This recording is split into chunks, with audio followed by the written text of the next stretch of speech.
Adventure 8. The Adventure of the Speckled Band.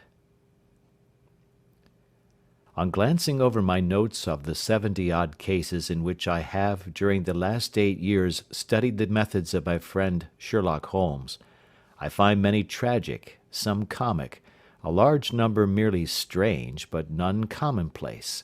For, working as he did rather for the love of his art than for the acquirement of wealth, he refused to associate himself with any investigation which did not tend towards the unusual, and even the fantastic. Of all these varied cases, however, I cannot recall any which presented more singular features than that which was associated with the well-known Surrey family of the Roylotts of Stoke Moran. The events in question occurred in the early days of my association with Holmes, when we were sharing rooms as bachelors in Baker Street. It is possible that I might have placed them upon record before, but a promise of secrecy was made at the time, from which I have only been freed during the last month by the untimely death of the lady to whom the pledge was given. It is perhaps as well that the fact should now come to light, for I have reasons to know that there are widespread rumours as to the death of Dr. Grimesby Roylott, which tend to make the matter even more terrible than the truth. It was early in April in the year '83 that I woke one morning to find Sherlock Holmes standing, fully dressed, by the side of my bed. He was a late riser, as a rule, and as the clock on the mantelpiece showed me that it was only 7:15, I blinked up at him in some surprise, and perhaps just a little resentment, for I was myself regular in my habits. "Very sorry to knock you up, Watson," said he, "but it's the common lot this morning. Mrs. Hudson has been knocked up, she retorted upon me, and I on you." "What is it, then? A fire?" "No, a client. It seems that a young lady has arrived in a considerable state of excitement, who insists upon seeing me. She is waiting now in the sitting-room. Now, when young ladies wander about the metropolis at this hour of the morning, and knock sleepy people up out of their beds, I presume that it is something very pressing which they have to communicate. Should it prove to be an interesting case, you would, I am sure, wish to follow it from the outset. I thought, at any rate, that I should call you and give you the chance." "My dear fellow, I would not miss it for anything." I had no keener pleasure than in following Holmes in his professional investigations, and in admiring the rapid deductions, as swift as intuitions, and yet always founded on a logical basis with which he unravelled the problems which were submitted to him. I rapidly threw on my clothes, and was ready in a few minutes to accompany my friend down to the sitting-room. A lady, dressed in black, and heavily veiled, who had been sitting in the window, rose as we entered. "Good morning, madam," said Holmes cheerily. "My name is Sherlock Holmes. This is my intimate friend and associate, Dr. Watson, before whom you can speak as freely as before myself. Ha! I am glad to see that Mrs. Hudson has had the good sense to light the fire. Pray draw up to it, and I shall order you a cup of hot coffee, for I observe that you are shivering." "It is not cold which makes me shiver," said the woman in a low voice, changing her seat as requested. "What then?" "It is fear, Mr. Holmes. It is terror." She raised her veil as she spoke, and we could see that she was indeed in a pitiable state of agitation, her face all drawn and grey, with restless, frightened eyes, like those of some hunted animal. Her features and figure were those of a woman of 30, but her hair was shot with premature grey, and her expression was weary and haggard. Sherlock Holmes ran her over with one of his quick, all-comprehensive glances. "You must not fear," said he, soothingly, bending forward and patting her forearm. "We shall soon set matters right, I have no doubt. You have come in by train this morning, I see." "You know me, then?" "No, but I observed the second half of a return ticket in the palm of your left glove. You must have started early, and yet you had a good drive in a dog-cart, along heavy roads, before you reached the station." The lady gave a violent start and stared in bewilderment at my companion. "There is no mystery, my dear madam," said he, smiling. "The left arm of your jacket is spattered with mud in no less than 7 places. The marks are perfectly fresh. There is no vehicle save a dog-cart which throws up mud in that way, and then only when you sit on the left-hand side of the driver." "Whatever your reasons may be, you're perfectly correct," said she. "I started from home before 6, reached Leatherwood at 20 past, and came in by the first train to Waterloo. Sir, I can stand this strain no longer. I shall go mad if it continues. I have no one to turn to, none, save only one, who cares for me, and he, poor fellow, can be of little aid. I have heard of you, Mr. Holmes. I have heard of you from Mrs. Farintosh, whom you helped in the hour of her sore need. It was from her that I had your address. Oh, sir, do you not think that you could help me, too, and at least throw a little light through the dense darkness which surrounds me? At present, it is out of my power to reward you for your services, but in a month or 6 weeks I shall be married, with the control of my own income, and then at least you shall not find me ungrateful." Holmes turned to his desk, and, unlocking it, drew out a small case-book, which he consulted. "Farintosh," said he. "Ah, yes, I recall the case. It was concerned with an opal tiara. I think it was before your time, Watson. I can only say, madam, that I shall be happy to devote the same care to your case as I did to that of your friend.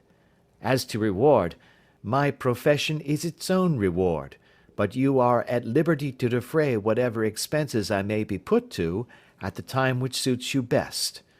And now I beg that you will lay before us everything that may help us in forming an opinion upon the matter."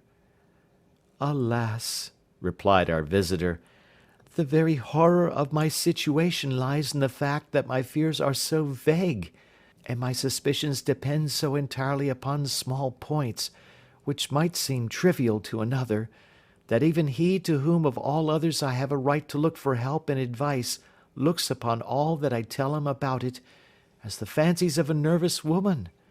He does not say so, but I can read it from his soothing answers and averted eyes.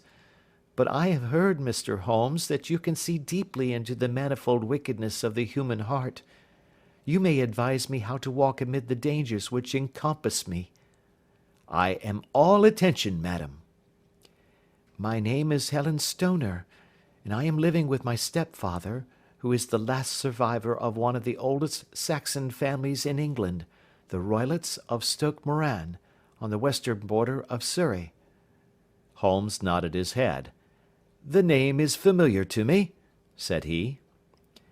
"The family was at one time among the richest in England, and the estates extended over the borders into Berkshire in the north, and Hampshire in the west.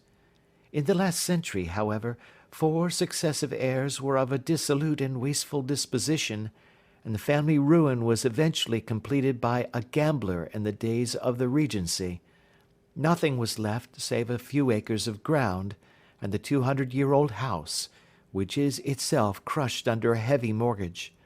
The last squire dragged out his existence there, living the horrible life of an aristocratic pauper, but his only son, my stepfather, seeing that he must adapt himself to the new conditions, obtained an advance from a relative, which enabled him to take a medical degree, and went out to Calcutta, where, by his professional skill and his force of character, he established a large practice.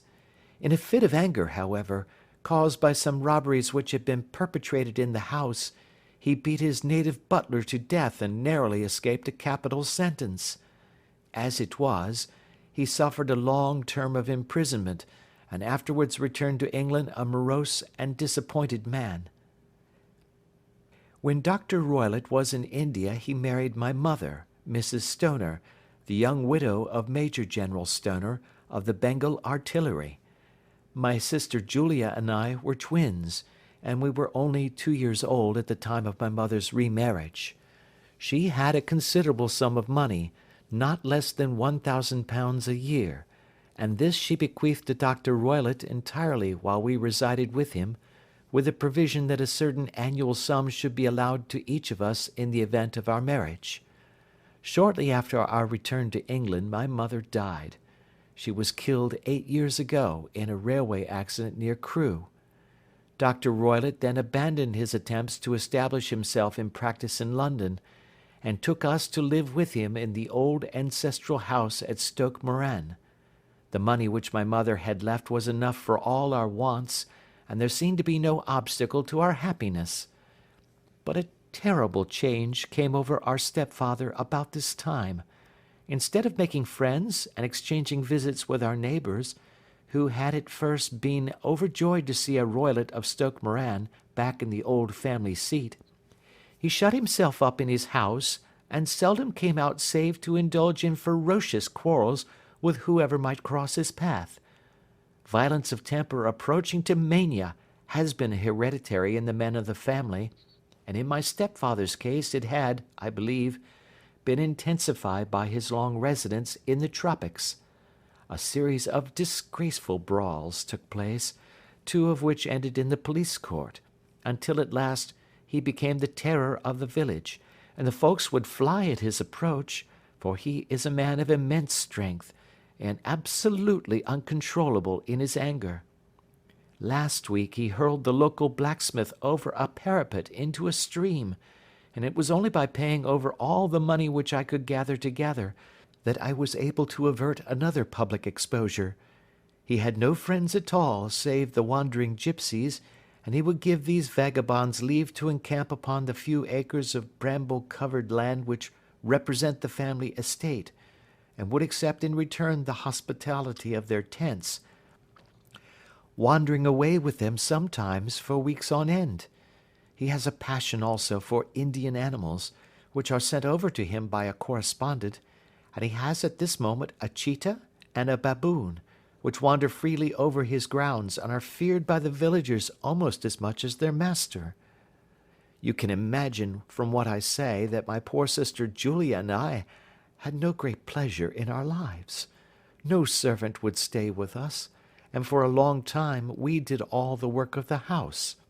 She was but 30 at the time of her death, and yet her hair had already begun to whiten, even as mine has. Your sister is dead, then? She died just 2 years ago, and it is of her death that I wish to speak to you. You can understand that, living the life which I have described, we were little likely to see anyone of our own age and position. We had, however, an aunt, my mother's maiden sister, Miss Honoria Westphail, who lives near Harrow, and we were occasionally allowed to pay short visits at this lady's house. Julia went there at Christmas 2 years ago, and met there a half-pay major of marines, to whom she became engaged. My stepfather learned of the engagement when my sister returned, and offered no objection to the marriage, but within a fortnight of the day which had been fixed for the wedding, the terrible event occurred which has deprived me of my only companion." Sherlock Holmes had been leaning back in his chair with his eyes closed and his head sunk in a cushion, but he half opened his lids now and glanced across at his visitor. "Pray be precise as to details," said he. "It is easy for me to be so, for every event of that dreadful time is seared into my memory. The manor house is, as I have already said, very old, and only one wing is now inhabited. The bedrooms in this wing are on the ground floor, the sitting rooms being in the central block of the buildings. Of these bedrooms, the first is Dr. Roylott's, the second my sister's, and the third my own. There is no communication between them, but they all open out into the same corridor. Do I make myself plain?" "Perfectly so." "The windows of the 3 rooms opened out upon the lawn. That fatal night, Dr. Roylott had gone to his room early, though we knew that he had not retired to rest, for my sister was troubled by the smell of the strong Indian cigars which it was his custom to smoke. She left her room, therefore, and came into mine, where she sat for some time, chatting about her approaching wedding. At 11 o'clock she rose to leave me, but she paused at the door and looked back. "Tell me, Helen," said she, "have you ever heard anyone whistle in the dead of the night?" "Never," said I. "I suppose that you could not possibly whistle yourself in your sleep?" "Certainly not. But why?" "Because during the last few nights I have always, about 3 in the morning, heard a low, clear whistle.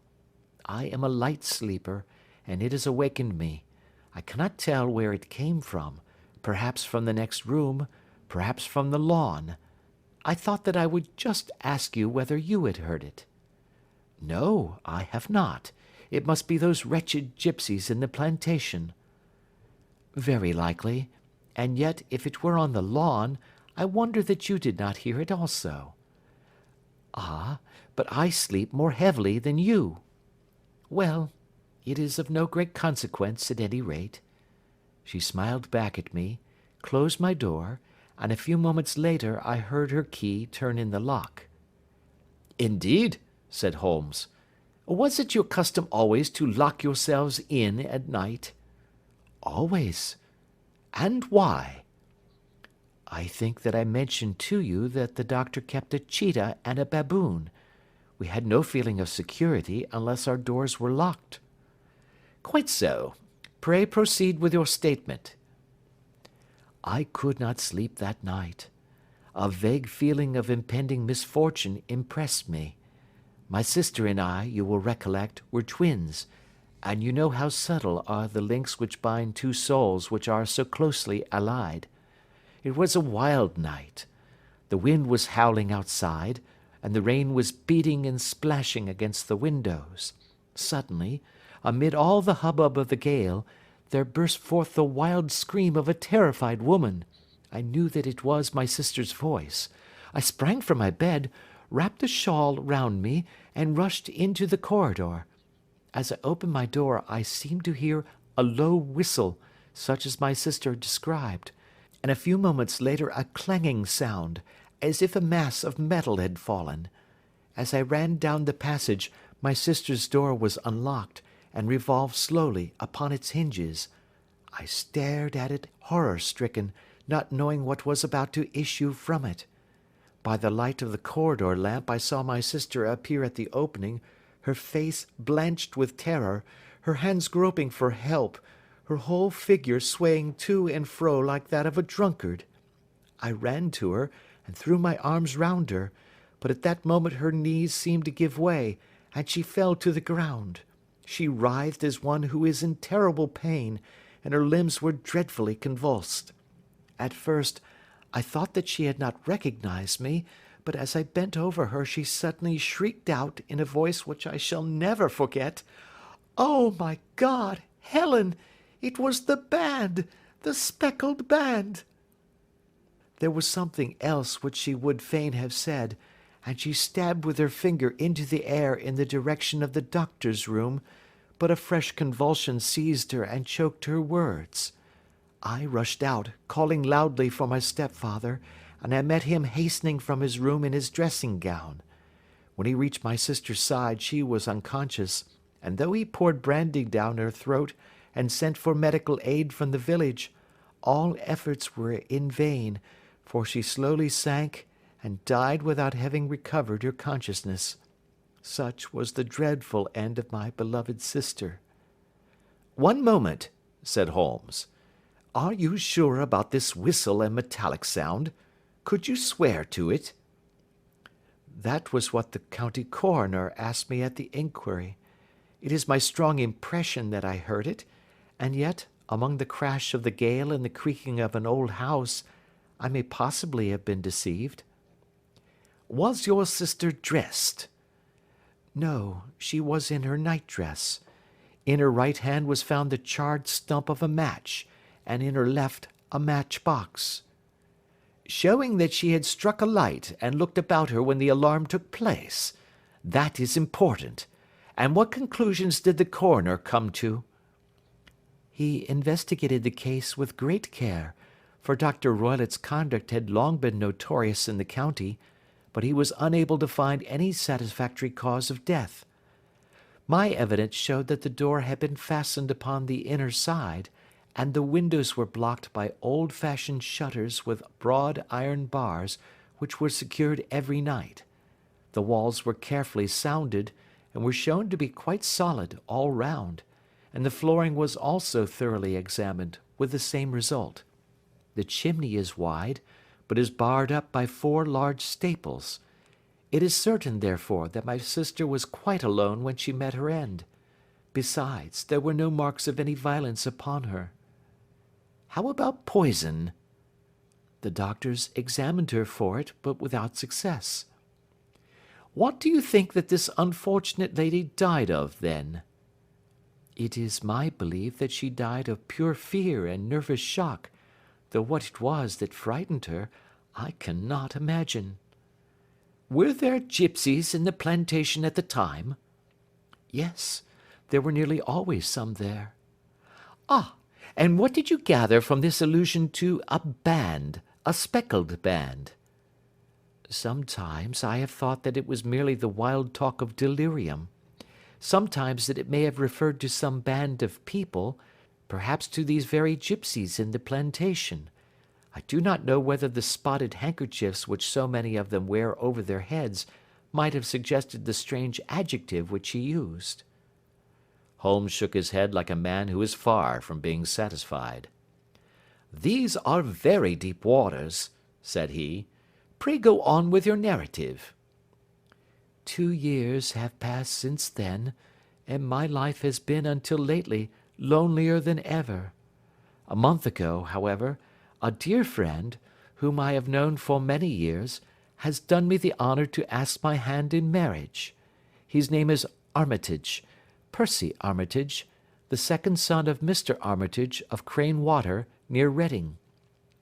My stepfather has offered no opposition to the match, and we are to be married in the course of the spring. 2 days ago, some repairs were started in the west wing of the building, and my bedroom wall has been pierced, so that I have had to move into the chamber in which my sister died, and to sleep in the very bed in which she slept. Imagine, then, my thrill of terror when last night, as I lay awake, thinking over her terrible fate, I suddenly heard in the silence of the night the low whistle which had been the herald of her own death. I sprang up and lit the lamp, but nothing was to be seen in the room. I was too shaken to go to bed again, however, so I dressed, and as soon as it was daylight I slipped down, got a dog-cart at the Crown Inn, which is opposite, and drove to Leatherhead, from whence I have come on this morning with the one object of seeing you and asking your advice. You have done wisely, said my friend. But have you told me all? Yes, all. Miss Roylott, you have not. You are screening your stepfather. Why, what do you mean? For answer, Holmes pushed back the frill of black lace which fringed the hand that lay upon our visitor's knee. 5 little livid spots, the marks of 4 fingers and a thumb, were printed upon the white wrist. You have been cruelly used, said Holmes. The lady coloured deeply and covered over her injured wrist. He is a hard man, she said, and perhaps he hardly knows his own strength. There was a long silence, during which Holmes leaned his chin upon his hands and stared into the crackling fire. This is a very deep business, he said at last. There are 1,000 details which I should desire to know before I decide upon our course of action. Yet we have not a moment to lose. If we were to come to Stoke Moran today, would it be possible for us to see over these rooms without the knowledge of your stepfather? As it happens, he spoke of coming into town today upon some most important business. It is probable that he will be away all day, and that there will be nothing to disturb you. We have a housekeeper now, but she is old and foolish, and I could easily get her out of the way. Excellent. You are not averse to this trip, Watson? By no means. Then we shall both come. What are you going to do yourself? I have 1 or 2 things which I would wish to do now that I am in town, but I shall return by the 12 o'clock train, so as to be there in time for your coming. And you may expect us early in the afternoon. I have myself some small business matters to attend to. Will you not wait and breakfast?" "No, I must go. My heart is lightened already since I have confided my trouble to you. I shall look forward to seeing you again this afternoon." She dropped her thick black veil over her face and glided from the room. "And what do you think of it all, Watson?" asked Sherlock Holmes, leaning back in his chair. "It seems to me to be a most dark and sinister business." "Dark enough and sinister enough." "Yet if the lady is correct in saying that the flooring and walls are sound, and that the door, window, and chimney are impassable, then her sister must have been undoubtedly alone when she met her mysterious end." "What becomes then of these nocturnal whistles, and what of the very peculiar words of the dying woman?" "I cannot think." "When you combine the ideas of whistles at night, the presence of a band of gipsies who are on intimate terms with this old doctor, the fact that we have every reason to believe that the doctor has an interest in preventing his stepdaughter's marriage, the dying allusion to a band, and finally, the fact that Miss Helen Stoner heard a metallic clang, which might have been caused by one of those metal bars that secured the shutters falling back into its place, I think that there is good ground to think that the mystery may be cleared along those lines." "But what then did the gipsies do?" "I cannot imagine." "I see many objections to any such theory." "And so do I. It is precisely for that reason that we are going to Stoke Moran this day. I want to see whether the objections are fatal, or if they may be explained away. But what in the name of the devil—" The ejaculation had been drawn from my companion by the fact that our door had been suddenly dashed open, and that a huge man had framed himself in the aperture.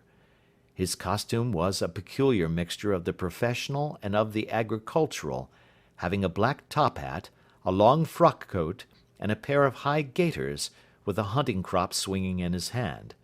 So tall was he that his hat actually brushed the crossbar of the doorway, and his breadth seemed to span it across from side to side.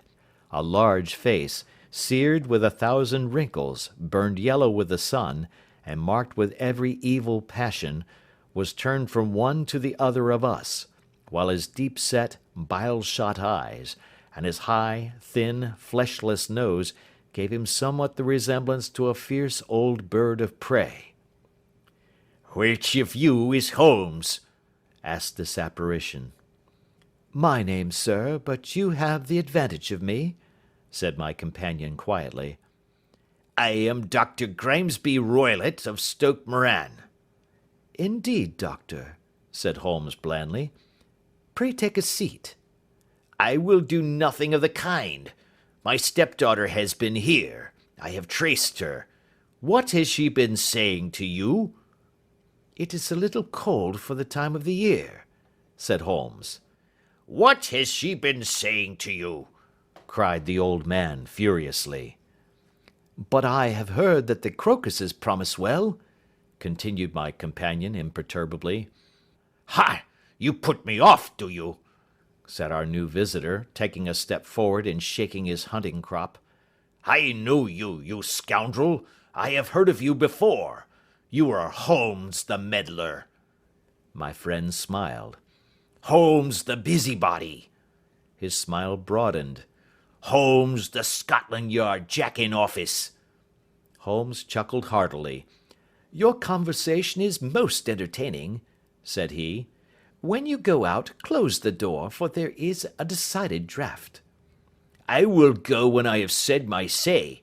Don't you dare to meddle with my affairs. I know that Miss Stoner has been here. I traced her. I am a dangerous man to fall foul of. See here." He stepped swiftly forward, seized the poker, and bent it into a curve with his huge brown hands. "See that you keep yourself out of my grip," he snarled, and hurling the twisted poker into the fireplace, he strode out of the room. "He seems a very amiable person," said Holmes, laughing. I am not quite so bulky, but if he had remained, I might have shown him that my grip was not much more feeble than his own." As he spoke, he picked up the steel poker and, with a sudden effort, straightened it out again. "Fancy his having the insolence to confound me with the official detective force! This incident gives zest to our investigation, however, and I only trust that our little friend will not suffer from her imprudence in allowing this brute to trace her. And now, Watson, we shall order breakfast, and afterwards I shall walk down to Doctors' Commons, where I hope to get some data which may help us in this matter." It was nearly 1 o'clock when Sherlock Holmes returned from his excursion. He held in his hand a sheet of blue paper, scrawled over with notes and figures. "I have seen the will of the deceased wife," said he. "To determine its exact meaning, I have been obliged to work out the present prices of the investments with which it is concerned. The total income, which at the time of the wife's death was little short of £1,100, is now, through the fall in agricultural prices, not more than £750. Each daughter can claim an income of £250 in case of marriage. It is evident, therefore, that if both girls had married, this beauty would have been a mere pittance, while even one of them would cripple him to a very serious extent.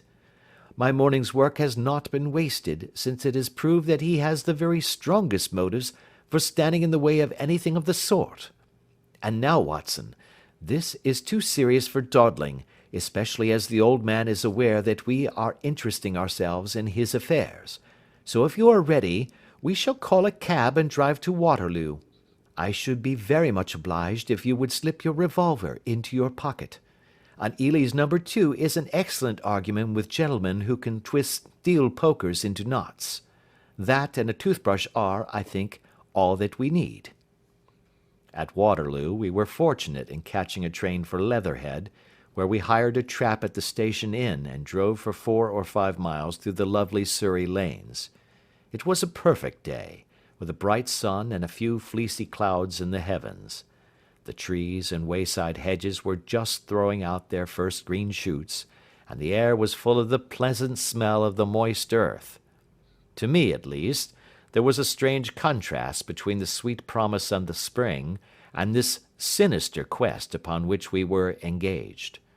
My companion sat in the front of the trap, his arms folded, his hat pulled down over his eyes, and his chin sunk upon his breast, buried in the deepest thought. Suddenly, however, he started, tapped me on the shoulder, and pointed over the meadows. "Look there," said he. A heavily timbered park stretched up in a gentle slope, thickening into a grove at the highest point. From amid the branches there jutted out the grey gables and high roof-tree of a very old mansion. "Stoke Moran?" said he. "Yes, sir, that be the house of Dr. Grimesby Roylott," remarked the driver. "There is some building going on there," said Holmes. "That is where we are going." "There's the village," said the driver, pointing to a cluster of roofs some distance to the left.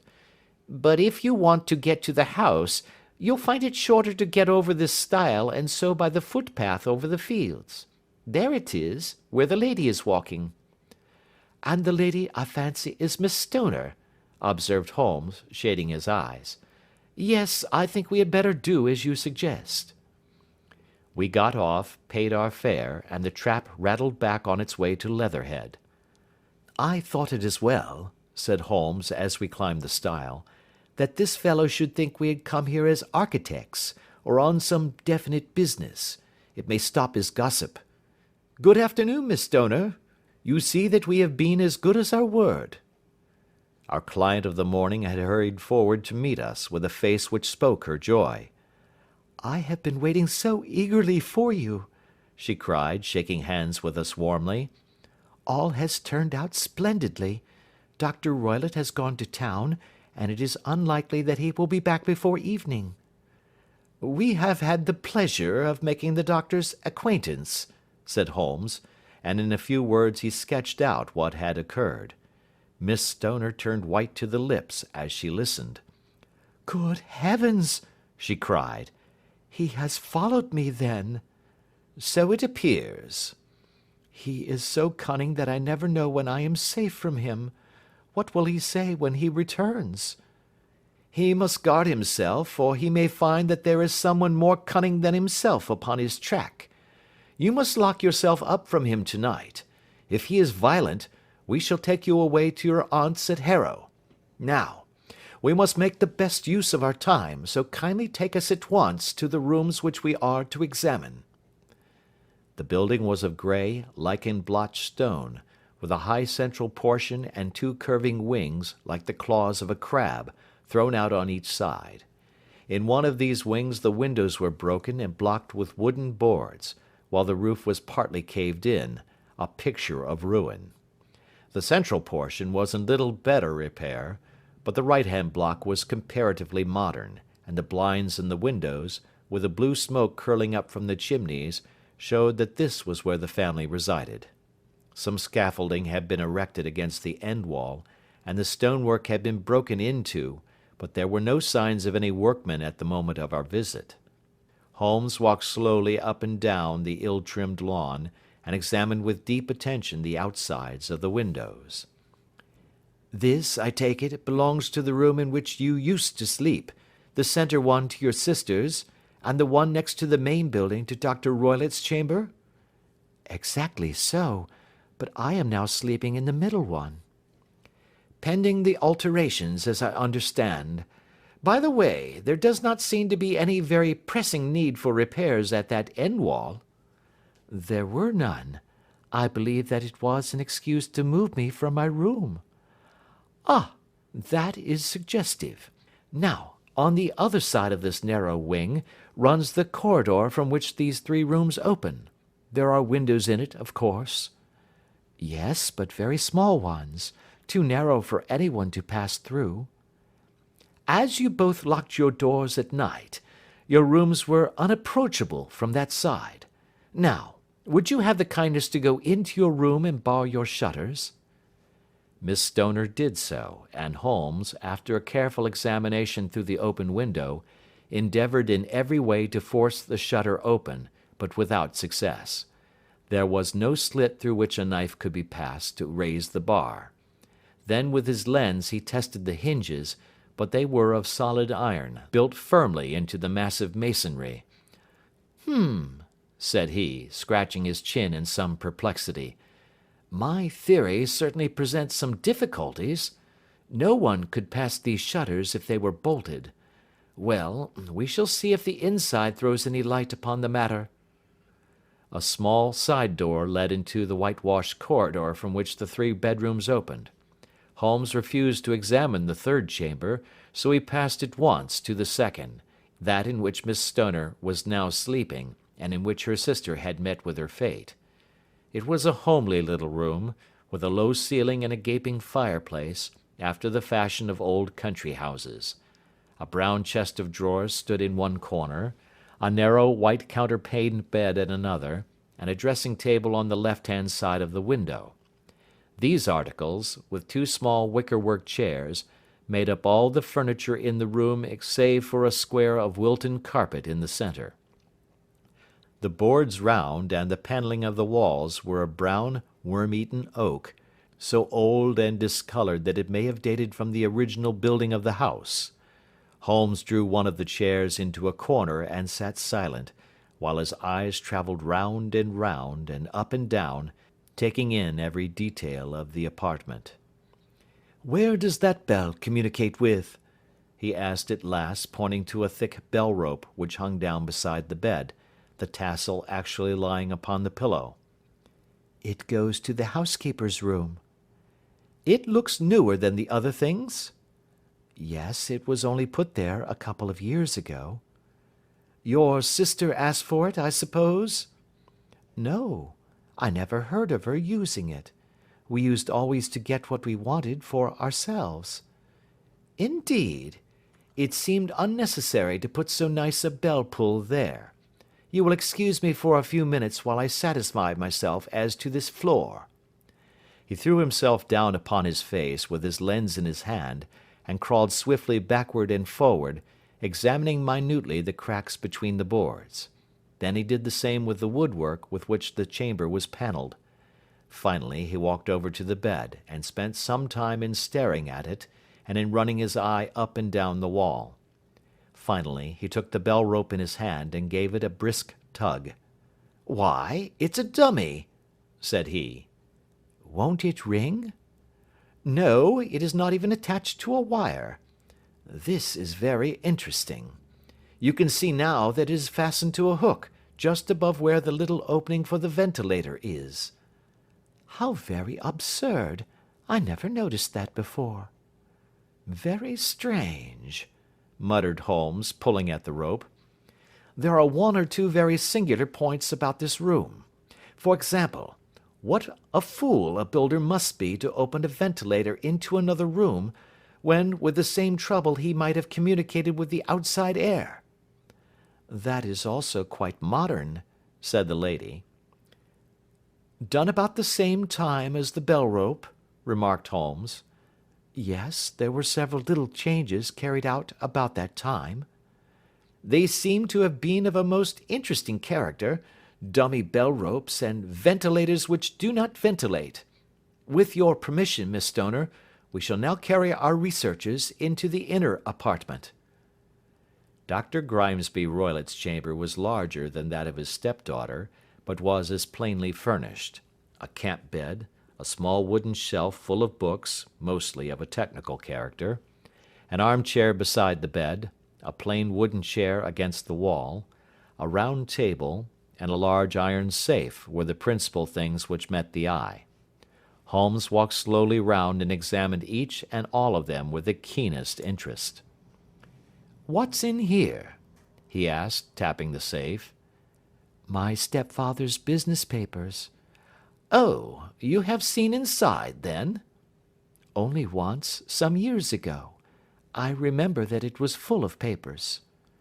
"There isn't a cat in it, for example?" "No. What a strange idea." "Well, look at this." He took up a small saucer of milk which stood on the top of it. "No, we don't keep a cat, but there is a cheetah and a baboon." "Ah, yes, of course.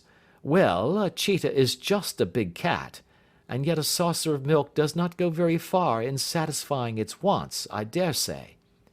There is one point which I should wish to determine." He squatted down in front of the wooden chair, and examined the seat of it with the greatest attention. "Thank you, that is quite settled," said he, rising and putting his lens in his pocket. "Hullo!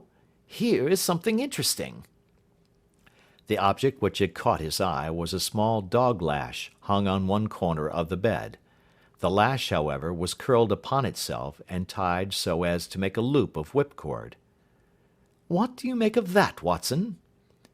"It's a common enough lash, but I don't know why it should be tied." "That is not quite so common, is it? Ah me!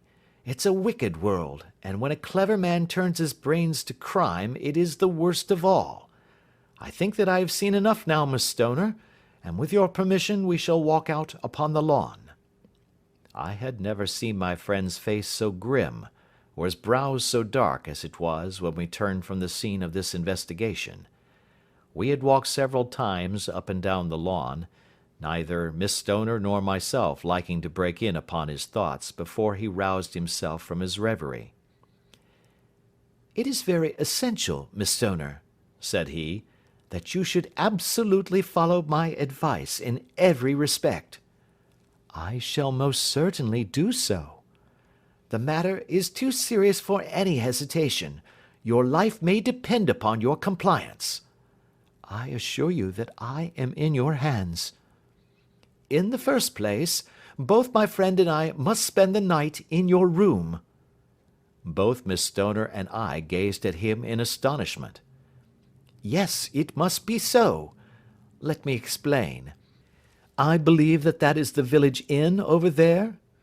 "Yes, that is the Crown." "Very good. Your windows would be visible from there?" "Certainly."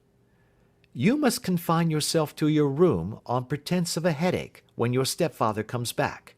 Then when you hear him retire for the night, you must open the shutters of your window, undo the hasp, put your lamp there as a signal to us, and then withdraw quietly with everything which you are likely to want into the room which you used to occupy. I have no doubt that, in spite of the repairs, you could manage there for one night. Oh, yes, easily. The rest you will leave in our hands. But what will you do? We shall spend the night in your room, and we shall investigate the cause of this noise which has disturbed you. I believe, Mr. Holmes, that you have already made up your mind, said Miss Stoner, laying her hand upon my companion's sleeve. Perhaps I have. Then, for pity's sake, tell me what was the cause of my sister's death. I should prefer to have clearer proofs before I speak. You can at least tell me whether my own thought is correct, and if she died from some sudden fright. No, I do not think so. I think that there was probably some more tangible cause. And now, Miss Stoner, we must leave you, for if Dr. Roylott returned and saw us, our journey would be in vain. Good-bye, and be brave, for if you will do what I have told you, you may rest assured that we shall soon drive away the dangers that threaten you. Sherlock Holmes and I had no difficulty in engaging a bedroom and sitting-room at the Crown Inn. They were on the upper floor, and from our window we could command a view of the avenue gate, and of the inhabited wing of Stoke Moran Manor House. At dusk we saw Dr. Grimesby Roylott drive past, his huge form looming up beside the little figure of the lad who drove him. The boy had some slight difficulty in undoing the heavy iron gates, and we heard the hoarse roar of the doctor's voice, and saw the fury with which he shook his clenched fists at him. The trap drove on, and a few minutes later we saw a sudden light spring up among the trees as the lamp was lit in one of the sitting-rooms. "Do you know, Watson," said Holmes, as we sat together in the gathering darkness, "I have really some scruples as to taking you tonight. There is a distinct element of danger." "Can I be of assistance?" "Your presence might be invaluable." "Then I shall certainly come." "It is very kind of you." "You speak of danger. You have evidently seen more in these rooms than was visible to me." "No, but I fancy that I may have deduced a little more. I imagine that you saw all that I did." "I saw nothing remarkable save the bell-rope, and what purpose that could answer I confess is more than I can imagine." "You saw the ventilator too?" "Yes, but I do not think that it is such a very unusual thing to have a small opening between two rooms. It was so small that a rat could hardly pass through." "I knew that we should find a ventilator before ever we came to Stoke Moran." "My dear Holmes!" "Oh, yes, I did. You remember in her statement she said that her sister could smell Dr. Roylott's cigar. Now, of course that suggested at once that there must be a communication between the two rooms. It could only be a small one, or it would have been remarked upon at the coroner's inquiry. I deduced a ventilator." "But what harm can there be in that?" "Well, there is at least a curious coincidence of dates. A ventilator is made, a cord is hung, and a lady who sleeps in the bed dies.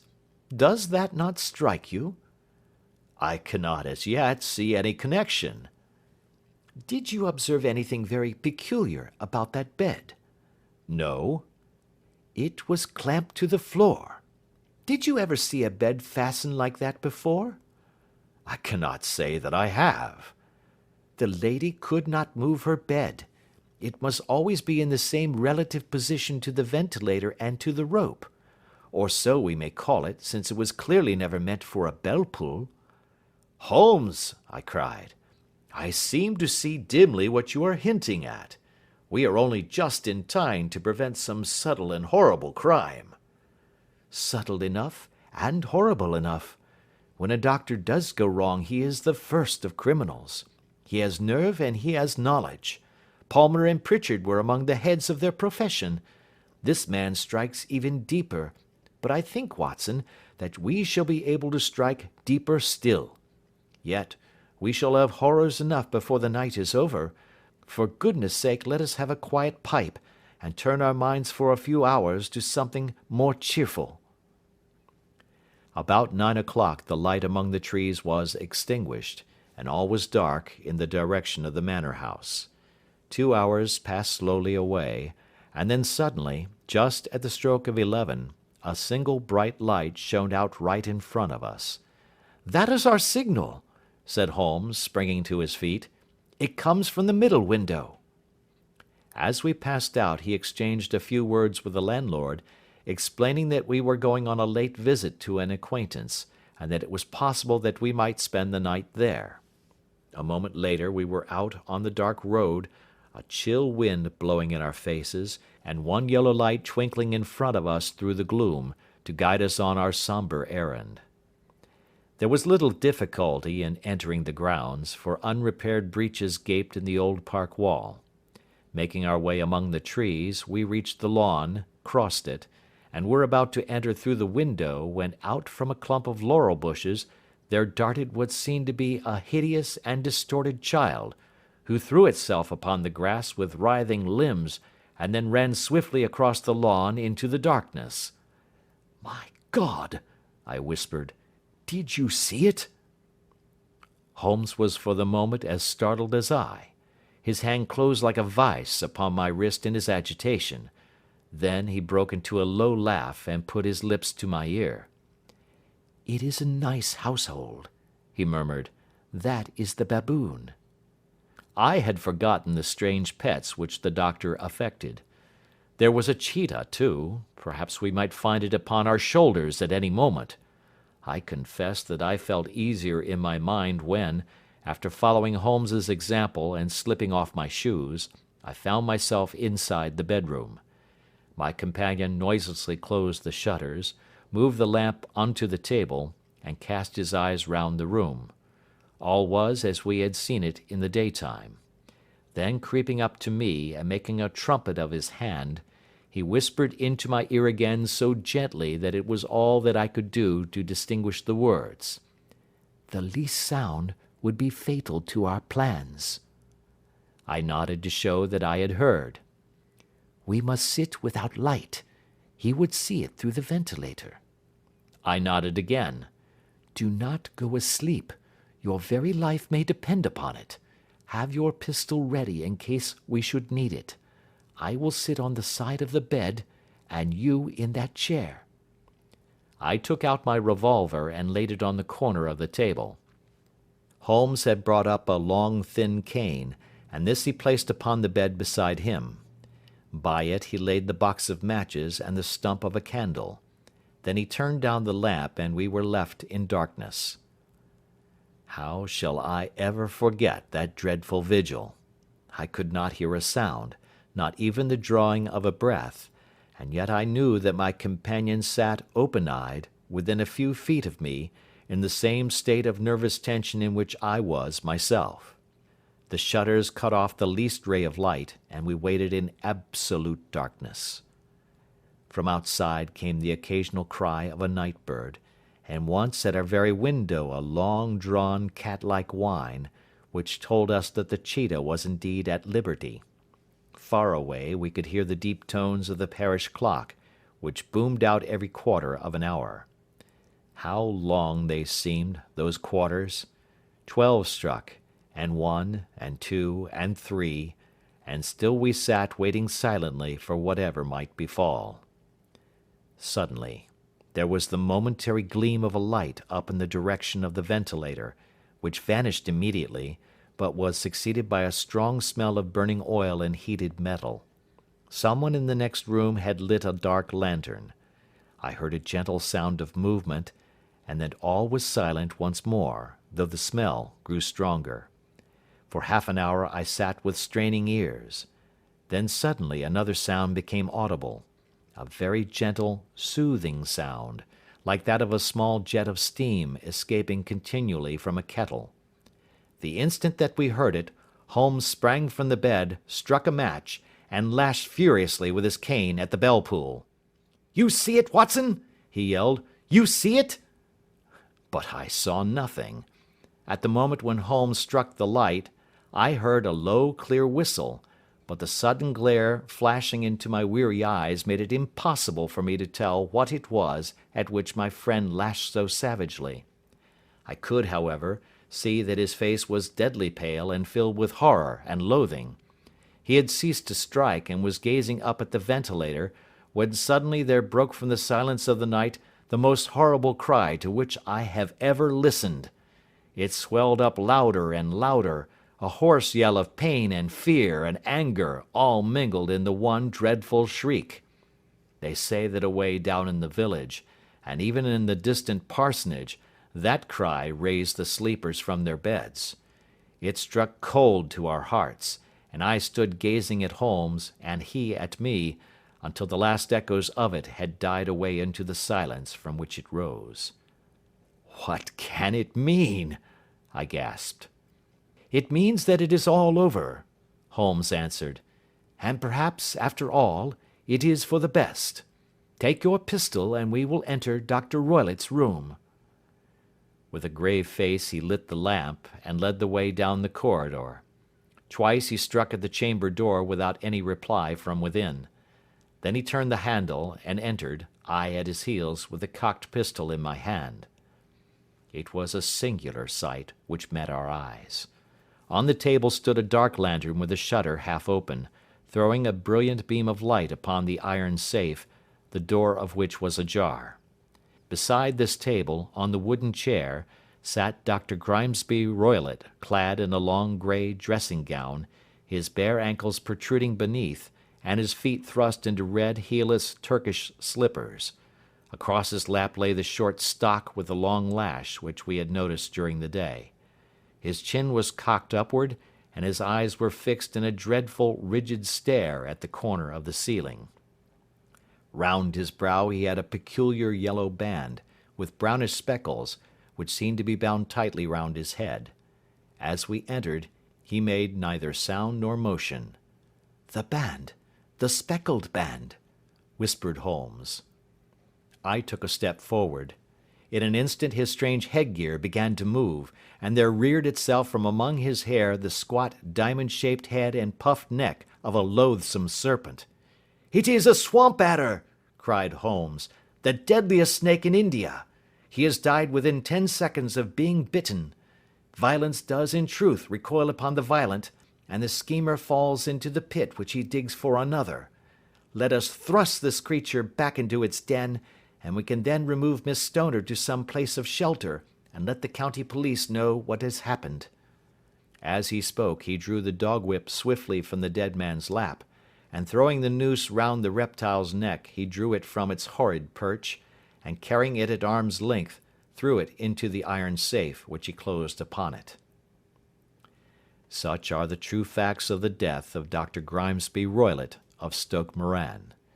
It is not necessary that I should prolong a narrative which has already run to too great a length by telling how we broke the sad news to the terrified girl, how we conveyed her by the morning train to the care of her good aunt at Harrow, of how the slow process of official inquiry came to the conclusion that the doctor met his fate while indiscreetly playing with a dangerous pet. The little which I had yet to learn of the case was told me by Sherlock Holmes as we travelled back next day. "I had," said he, "come to an entirely erroneous conclusion which shows, my dear Watson, how dangerous it always is to reason from insufficient data. The presence of the gipsies, and the use of the word band, which was used by the poor girl, no doubt, to explain the appearance which she had caught a hurried glimpse of by the light of her match, were sufficient to put me upon an entirely wrong scent. I can only claim the merit that I instantly reconsidered my position when, however, it became clear to me that whatever danger threatened an occupant of the room could not come either from the window or the door. My attention was speedily drawn, as I have already remarked to you, to this ventilator, and to the bell rope which hung down to the bed. The discovery that this was a dummy, and that the bed was clamped to the floor, instantly gave rise to the suspicion that the rope was there as a bridge for something passing through the hole and coming to the bed. The idea of a snake instantly occurred to me, and when I coupled it with my knowledge that the doctor was furnished with a supply of creatures from India, I felt that I was probably on the right track. The idea of using a form of poison which could not possibly be discovered by any chemical test was just such a one as would occur to a clever and ruthless man who had had an Eastern training. The rapidity with which such a poison would take effect would also, from his point of view, be an advantage. It would be a sharp-eyed coroner, indeed, who could distinguish the two little dark punctures which would show where the poisoned fangs had done their work. Then I thought of the whistle. Of course, he must recall the snake before the morning light revealed it to the victim. He had trained it, probably by the use of the milk which we saw, to return to him when summoned. He would put it through this ventilator at the hour that he thought best, with the certainty that it would crawl down the rope and land on the bed. It might or might not bite the occupant. Perhaps she might escape every night for a week, but sooner or later she must fall a victim. I had come to these conclusions before ever I had entered his room. An inspection of his chair showed me that he had been in the habit of standing on it, which of course would be necessary in order that he should reach the ventilator. The sight of the safe, the saucer of milk, and the loop of whipcord were enough to finally dispel any doubts which may have remained. The metallic clang heard by Miss Stoner was obviously caused by her stepfather hastily closing the door of his safe upon its terrible occupant. Having once made up my mind, you know the steps which I took in order to put the matter to the proof. I heard the creature hiss, as I have no doubt that you did also, and I instantly lit the light and attacked it. With the result of driving it through the ventilator. And also with the result of causing it to turn upon its master at the other side. Some of the blows of my cane came home and roused its snakish temper, so that it flew upon the first person it saw.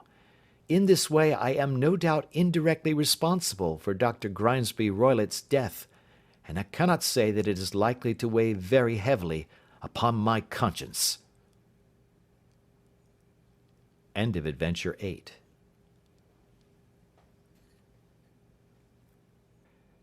Adventure 9. The Adventure of the Engineer's Thumb.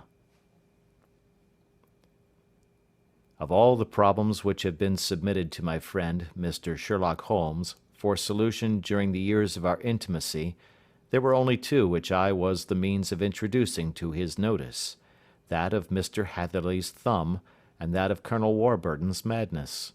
Of these the latter may have afforded a finer field for an acute and original observer, but the other was so strange in its inception, and so dramatic in its details, that it may be the more worthy of being placed upon record, even if it gave my friend fewer openings for those deductive methods of reasoning by which he achieved such remarkable results.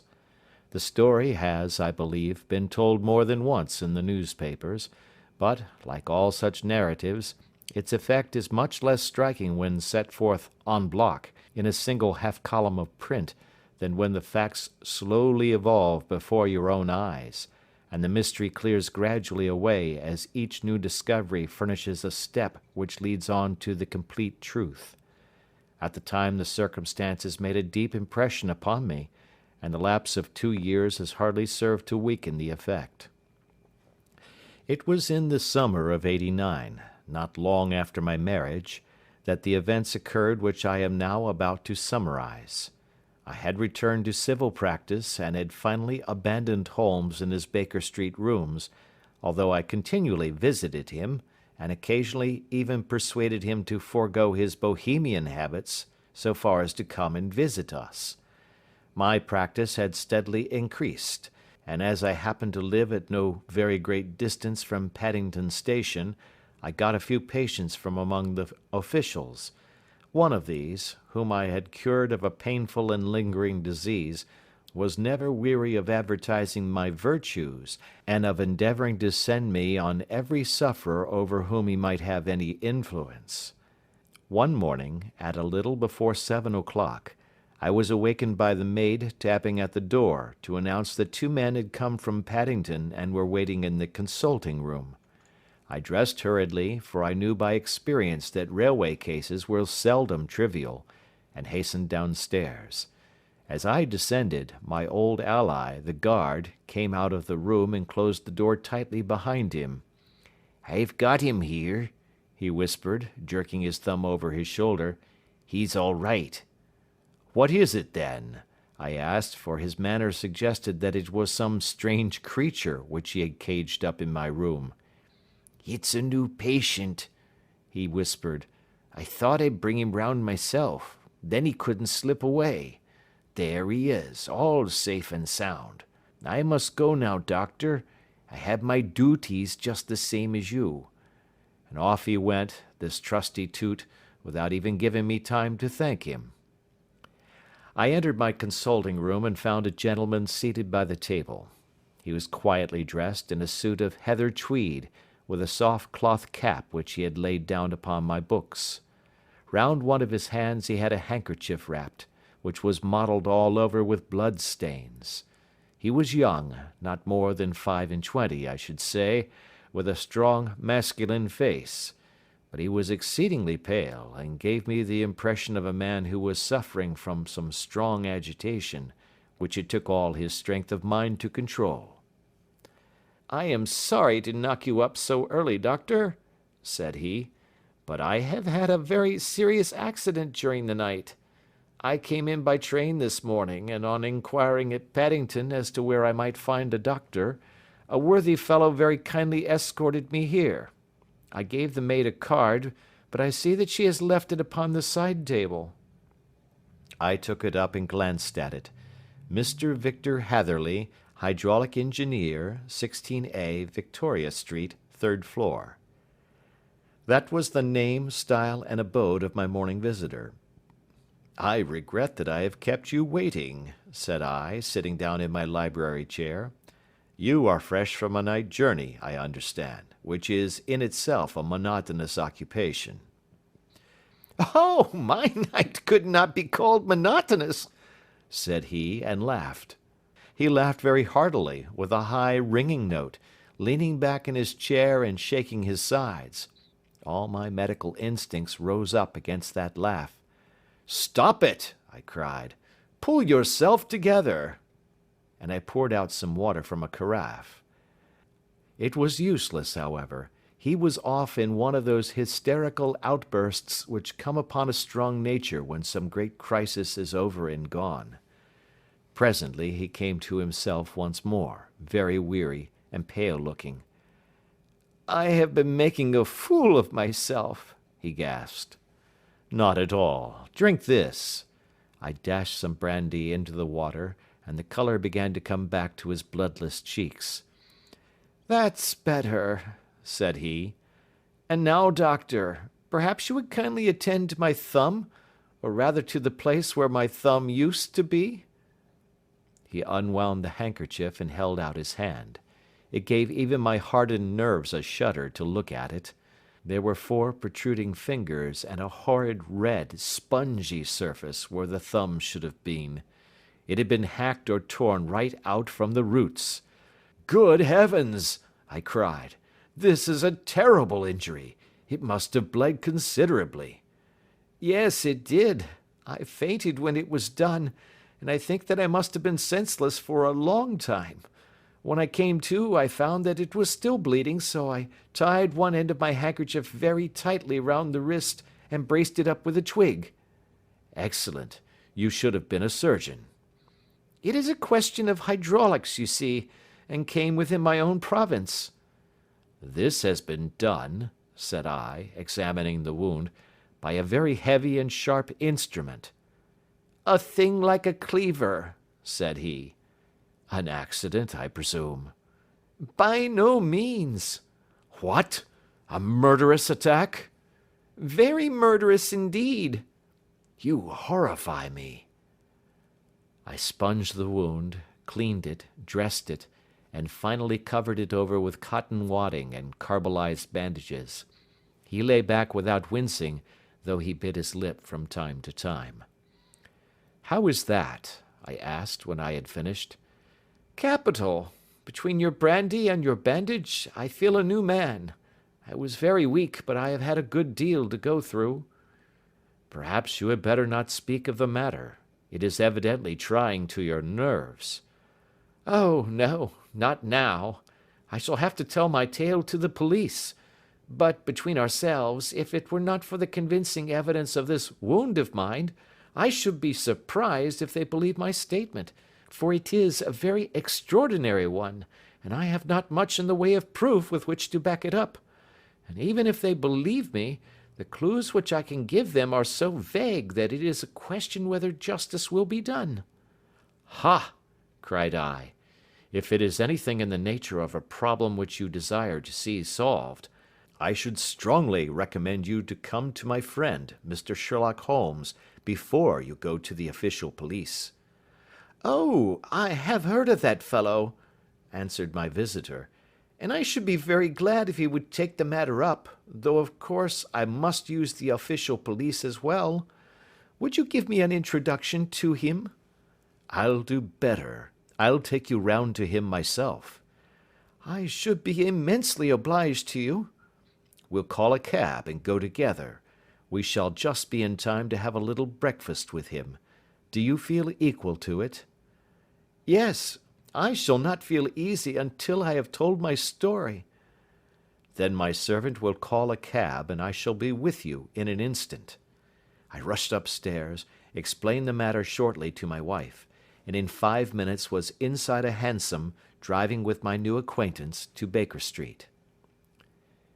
Sherlock Holmes was, as I expected, lounging about his sitting room in his dressing gown, reading the agony column of the Times and smoking his before breakfast pipe, which was composed of all the plugs and dottles left from his smokes of the day before, all carefully dried and collected on the corner of the mantelpiece. He received us in his quietly genial fashion, ordered fresh rashers and eggs, and joined us in a hearty meal. When it was concluded he settled our new acquaintance upon the sofa, placed a pillow beneath his head, and laid a glass of brandy and water within his reach. "It is easy to see that your experience has been no common one, Mr. Hatherley," said he. "Pray lie down there and make yourself absolutely at home. Tell us what you can, but stop when you are tired and keep up your strength with a little stimulant." "Thank you," said my patient, "but I have felt another man since the doctor bandaged me, and I think that your breakfast has completed the cure. I shall take up as little of your valuable time as possible, so I shall start at once upon my peculiar experiences." Holmes sat in his big armchair with the weary, heavy-lidded expression which veiled his keen and eager nature, while I sat opposite to him, and we listened in silence to the strange story which our visitor detailed to us. "You must know," said he, "that I am an orphan and a bachelor, residing alone in lodgings in London. By profession I am a hydraulic engineer, and I have had considerable experience of my work during the 7 years that I was apprenticed to Venner and Matheson, the well-known firm of Greenwich. 2 years ago, having served my time, and having also come into a fair sum of money through my poor father's death, I determined to start in business for myself, and took professional chambers in Victoria Street. I suppose that everyone finds his first independent start in business a dreary experience. To me, it has been exceptionally so. During 2 years I have had 3 consultations and 1 small job, and that is absolutely all that my profession has brought me. My gross takings amount to £27 10s. Every day, from 9 in the morning until 4 in the afternoon, I waited in my little den, until at last my heart began to sink, and I came to believe that I should never have any practice at all. Yesterday, however, just as I was thinking of leaving the office, my clerk entered to say there was a gentleman waiting, who wished to see me upon business. He brought up a card, too, with the name of Colonel Lysander Stark engraved upon it. close at his heels came the colonel himself, a man rather over the middle size, but of an exceeding thinness. I do not think that I have ever seen so thin a man. His whole face sharpened away into nose and chin, and the skin of his cheeks was drawn quite tense over his outstanding bones. Yet this emaciation seemed to be his natural habit, and due to no disease, for his eye was bright, his step brisk, and his bearing assured. He was plainly but neatly dressed, and his age, I should judge, would be nearer 40 than 30. "Mr. Hatherley," said he, with something of a German accent, "you have been recommended to me, Mr. Hatherley, as being a man who is not only proficient in his profession, but is also discreet and capable of preserving a secret." I bowed, feeling as flattered as any young man would at such an address. "May I ask who it was who gave me so good a character?" "Well, perhaps it is better that I should not tell you that just at this moment. I have it from the same source that you are both an orphan and a bachelor, and are residing alone in London." "That is quite correct," I answered, "but you will excuse me if I say that I cannot see how all this bears upon my professional qualifications. I understand that it was on a professional matter that you wished to speak to me?" "Undoubtedly so, but you will find that all I say is really to the point. I have a professional commission for you, but absolute secrecy is quite essential. Absolute secrecy, you understand, and of course we may expect that more from a man who is alone than from one who lives in the bosom of his family." "If I promise to keep a secret," said I, "you may absolutely depend upon my doing so." He looked very hard at me as I spoke, and it seemed to me that I had never seen so suspicious and questioning an eye. "Do you promise, then?" said he at last. "Yes, I promise." "Absolute and complete silence before, during, and after? No reference to the matter at all, either in word or writing?" "I have already given you my word." "Very good." He suddenly sprang up, and darting like lightning across the room, he flung open the door. The passage outside was empty. "That's all right," said he, coming back. "I know that clerks are sometimes curious as to their master's affairs. Now we can talk in safety." He drew up his chair very close to mine, and began to stare at me again with the same questioning and thoughtful look. A feeling of repulsion, and of something akin to fear, had begun to rise within me at the strange antics of this fleshless man. Even my dread of losing a client could not restrain me from showing my impatience. "I beg that you will state your business, sir," said I. "My time is of value." Heaven forgive me for that last sentence, but the words came to my lips. "How would 50 guineas for a night's work suit you?" he asked. "Most admirably." "I say a night's work, but an hour's would be nearer the mark. I simply want your opinion about a hydraulic stamping machine which has got out of gear. If you show us what is wrong, we shall soon set it right ourselves. What do you think of such a commission as that?" "The work appears to be light and the pay munificent." "Precisely so. We shall want you to come to-night by the last train." "Where to?" "To Eyford, in Berkshire. It is a little place near the borders of Oxfordshire, and within 7 miles of Reading. There is a train from Paddington which would bring you there at about 11:15. "Very good." "I shall come down in a carriage to meet you." "There is a drive, then?" "Yes, our little place is quite out in the country. It is a good 7 miles from Eyford Station." "Then we can hardly get there before midnight. I suppose there would be no chance of a train back. I should be compelled to stop the night." "Yes, we could easily give you a shakedown." "That is very awkward. Could I not come at some more convenient hour?" "We have judged it best that you should come late. It is to recompense you for any inconvenience that we are paying to you, a young and unknown man, a fee which would buy an opinion from the very heads of your profession. Still, of course, if you would like to draw out of the business, there is plenty of time to do so." I thought of the 50 guineas, and of how useful they would be to me. "Not at all," said I. "I shall be very happy to accommodate myself to your wishes. I should like, however, to understand a little more clearly what it is that you wish me to do." "Quite so. It is very natural that the pledge of secrecy which we have exacted from you should have aroused your curiosity. I have no wish to commit you to anything without your having it all laid before you. I suppose that we are absolutely safe from eavesdroppers?" "Entirely." "Then the matter stands thus. You are probably aware that Fuller's earth is a valuable product, and that it is only found in 1 or 2 places in England?" "I have heard so." "Some little time ago I bought a small place, a very small place, within 10 miles of Reading. I was fortunate enough to discover that there was a deposit of Fuller's earth in one of my fields.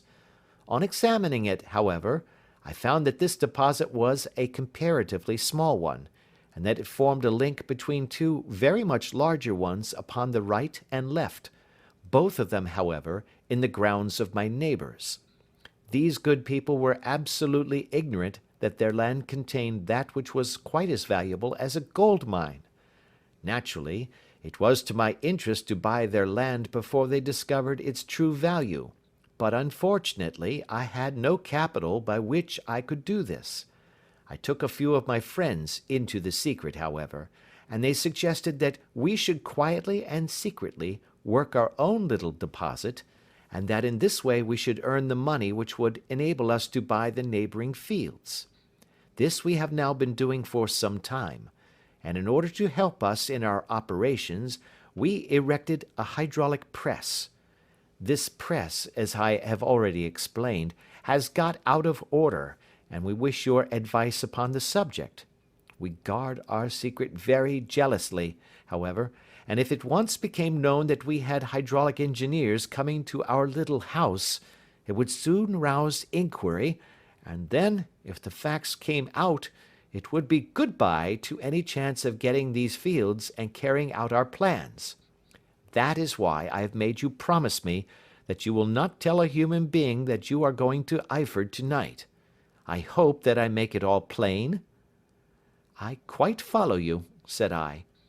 "The only point which I could not quite understand was, what use you could make of a hydraulic press in excavating Fuller's earth, which, as I understand, is dug out like gravel from a pit." "Ah," said he carelessly, "we have our own process. We compress the earth into bricks, so as to remove them without revealing what they are. But that is a mere detail. I have taken you fully into my confidence now, Mr. Hatherley, and I have shown you how I trust you." He rose as he spoke. "I shall expect you, then, at Eyford at 11:15. "I shall certainly be there." "And not a word to a soul." He looked at me with a last long, questioning gaze, and then, pressing my hand in a cold, dank grasp, he hurried from the room. Well, when I came to think it all over in cool blood, I was very much astonished, as you may both think, at this sudden commission which has been entrusted to me.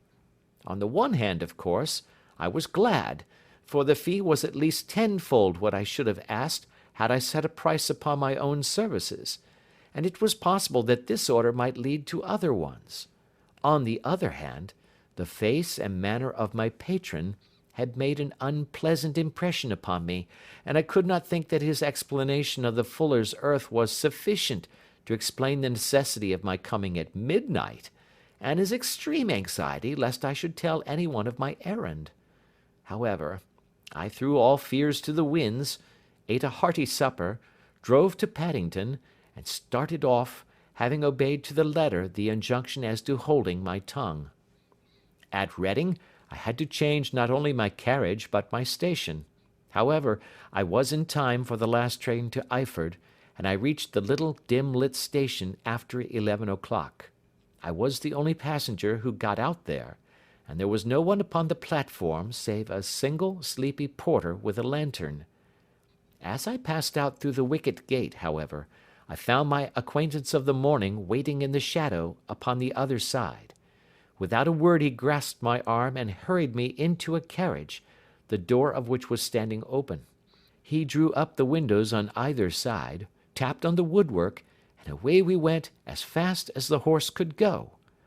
"One horse?" interjected Holmes. "Yes, only one." "Did you observe the colour?" "Yes, I saw it by the side lights when I was stepping into the carriage. It was a chestnut." "Tired looking or fresh?" "Oh, fresh and glossy." "Thank you. I am sorry to have interrupted you. Pray continue your most interesting statement." "Away we went then, and we drove for at least an hour. Colonel Lysander Stark had said that it was only 7 miles, but I should think, from the rate that we seemed to go, and from the time that we took, that it must have been nearer 12.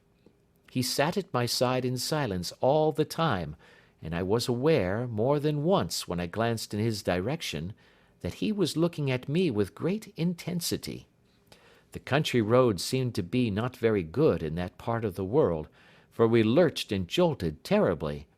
I tried to look out of the windows to see something of where we were, but they were made of frosted glass, and I could make out nothing save the occasional bright blur of a passing light.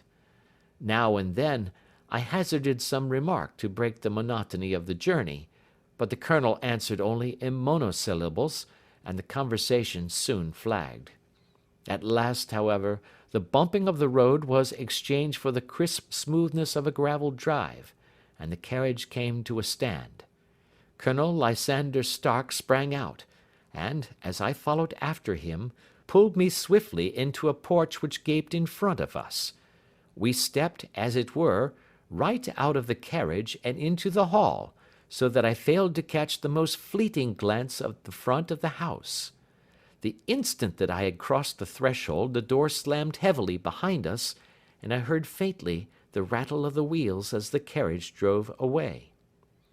It was pitch dark inside the house, and the colonel fumbled about looking for matches and muttering under his breath. Suddenly a door opened at the other end of the passage, and a long, golden bar of light shot out in our direction. It grew broader, and a woman appeared with a lamp in her hand, which she held above her head, pushing her face forward and peering at us. I could see that she was pretty, and from the gloss with which the light shone upon her dark dress, I knew that it was a rich material. She spoke a few words in a foreign tongue, in a tone as though asking a question, and when my companion answered in a gruff monosyllable, she gave such a start that the lamp nearly fell from her hand. Colonel Stark went up to her, whispered something in her ear, and then, pushing her back into the room from whence she had come, he walked towards me again with the lamp in his hand. "Perhaps you will have the kindness to wait in this room for a few minutes," said he, throwing open another door. It was a quiet, little, plainly furnished room, with a round table in the centre, on which several German books were scattered. Colonel Stark laid down the lamp on the top of a harmonium beside the door. "I shall not keep you waiting an instant," said he, and vanished into the darkness. I glanced at the books upon the table, and in spite of my ignorance of German I could see that 2 of them were treatises on science, the others being volumes of poetry.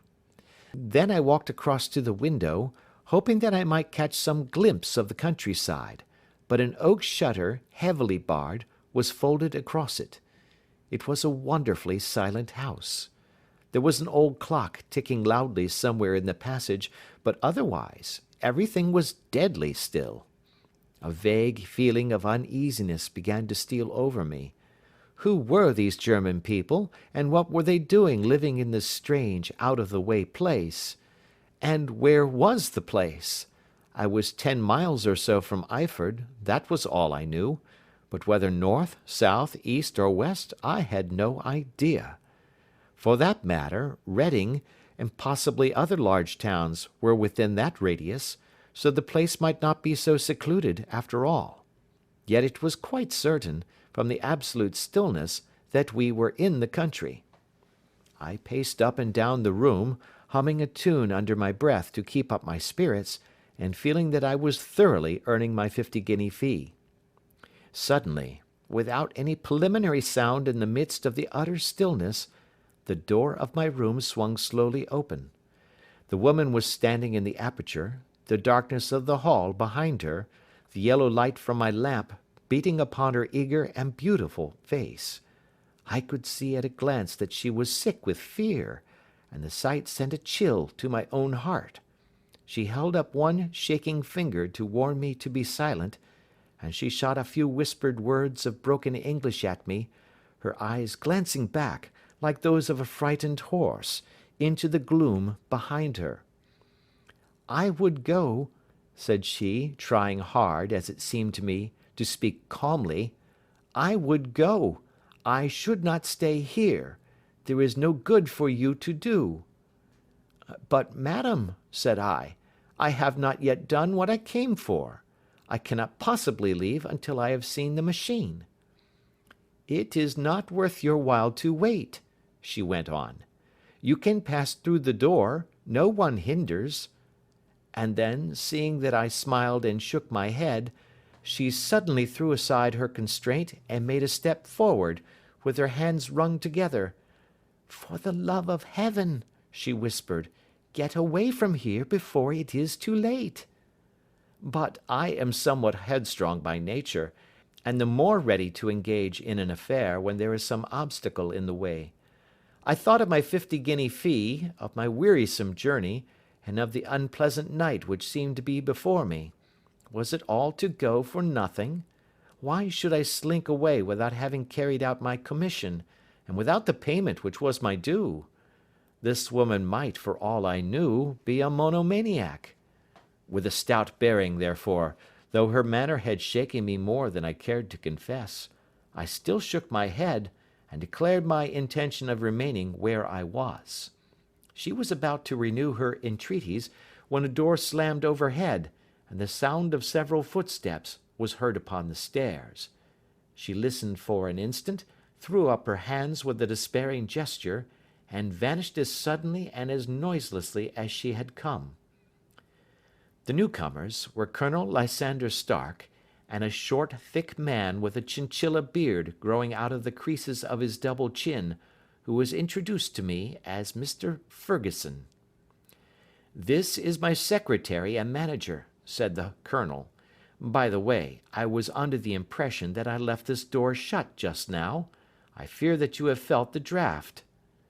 "On the contrary," said I opened the door myself because I felt the room to be a little close." He shot one of his suspicious looks at me. "Perhaps we had better proceed to business then," said he. "Mr. Ferguson and I will take you up to see the machine." "I had better put my hat on, I suppose." "Oh, no, it is in the house." "What? You dig fuller's earth in the house?" "No, no, this is only where we compress it. But never mind that. All we wish you to do is to examine the machine, and to let us know what is wrong with it." We went upstairs together, the colonel first with the lamp, the fat manager and I behind him. It was a labyrinth of an old house, with corridors, passages, narrow winding staircases, and little low doors, the thresholds of which were hollowed out by the generations who had crossed them. There were no carpets, and no signs of any furniture above the ground floor, while the plaster was peeling off the walls, and the damp was breaking through in green, unhealthy blotches. I tried to put on as unconcerned an air as possible, but I had not forgotten the warnings of the lady, even though I disregarded them, and I kept a keen eye upon my two companions. Ferguson appeared to be a morose and silent man, but I could see from the little that he said that he was at least a fellow countryman. Colonel Lysander Stark stopped at last before a low door, which he unlocked.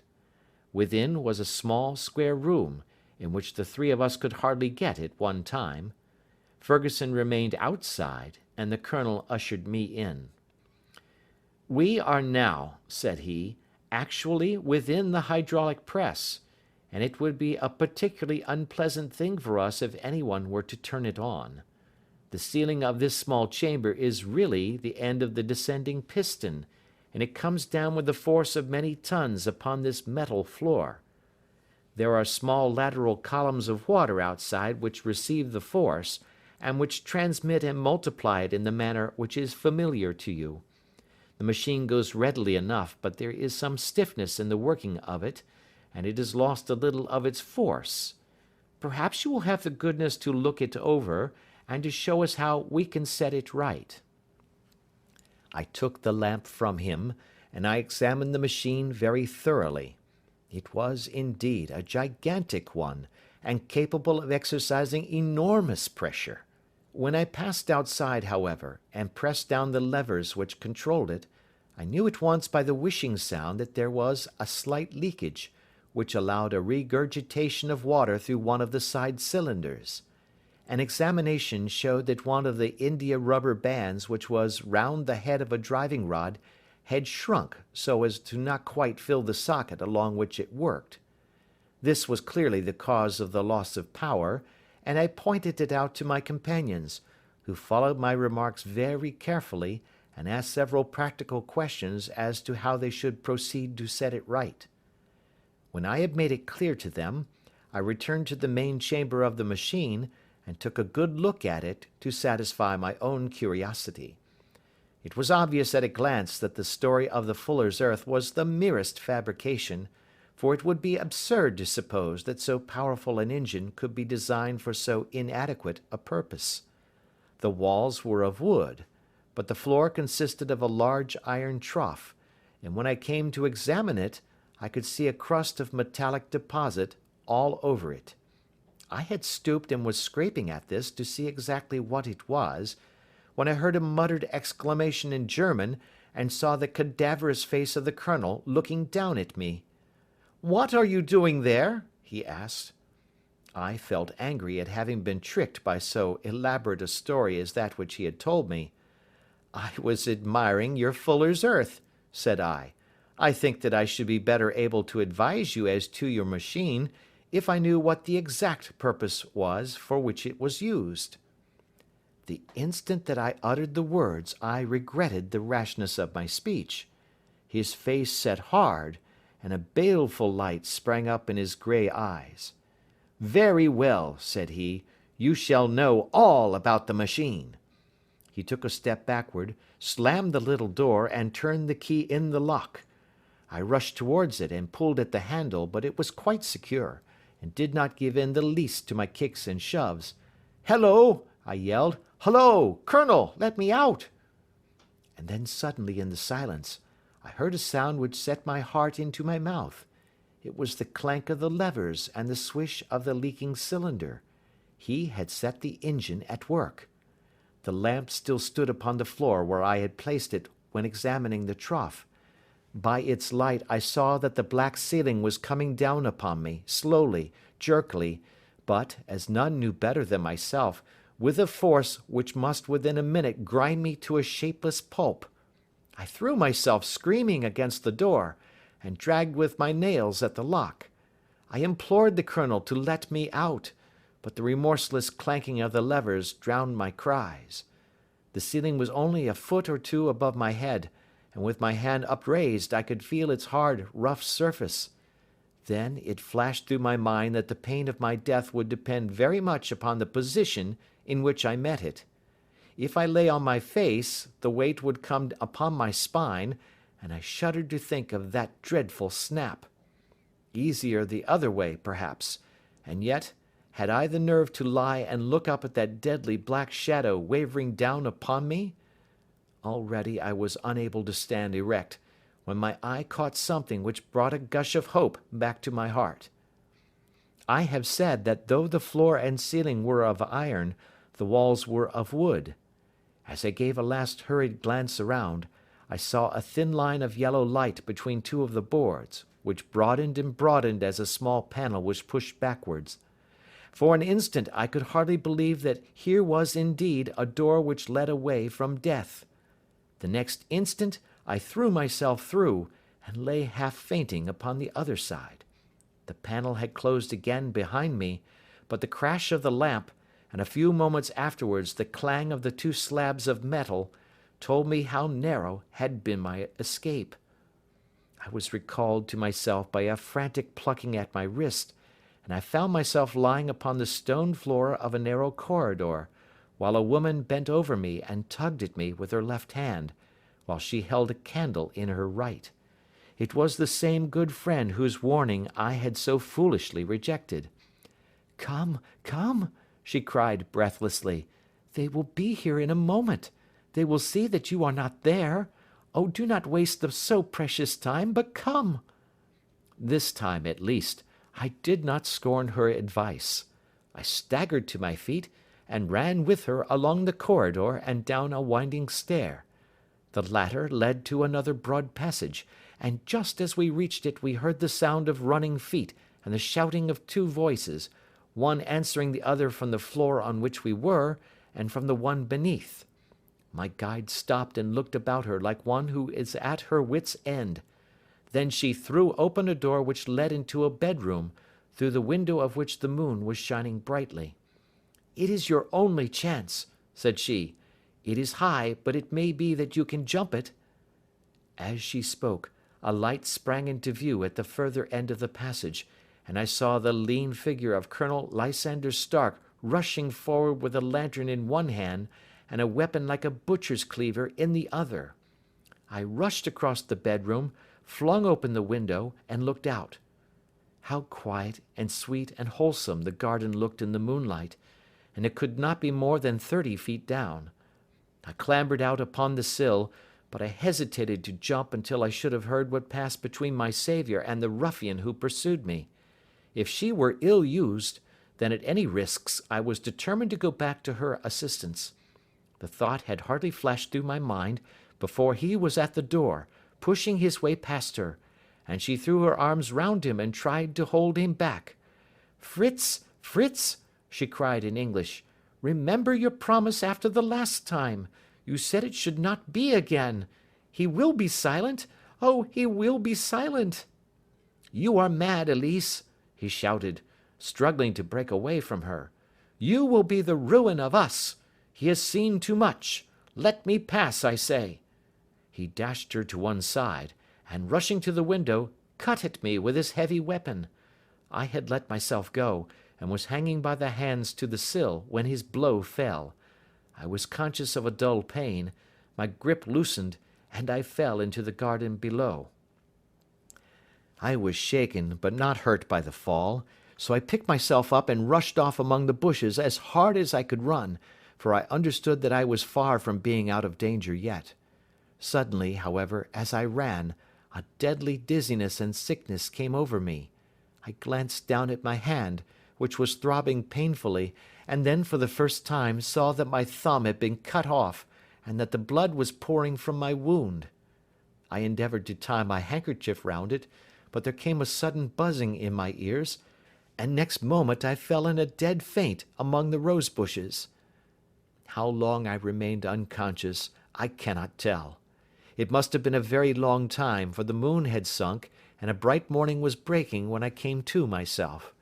My clothes were all sodden with dew, and my coat sleeve was drenched with blood from my wounded thumb. The smarting of it recalled in an instant all the particulars of my night's adventure, and I sprang to my feet with the feeling that I might hardly yet be safe from my pursuers. But to my astonishment, when I came to look round me, neither house nor garden were to be seen. I had been lying in an angle of the hedge close by the high road, and just a little lower down was a long building, which proved, upon my approaching it, to be the very station at which I had arrived upon the previous night. Were it not for the ugly wound upon my hand, all that had passed during those dreadful hours might have been an evil dream. Half dazed, I went into the station and asked about the morning train. There would be one to Reading in less than an hour. The same porter was on duty, I found, as had been there when I arrived. I inquired of him whether he had ever heard of Colonel Lysander Stark. The name was strange to him. Had he observed a carriage the night before waiting for me? No, he had not. Was there a police station anywhere near? There was one about 3 miles off. It was too far for me to go, weak and ill as I was. I determined to wait until I got back to town before telling my story to the police. It was a little past 6 when I arrived, so I went first to have my wound dressed, and then the doctor was kind enough to bring me along here. I put the case into your hands, and shall do exactly what you advise." We both sat in silence for some little time after listening to this extraordinary narrative.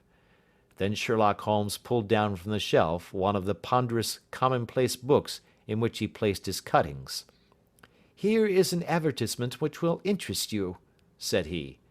"It appeared in all the papers about a year ago. Listen to this.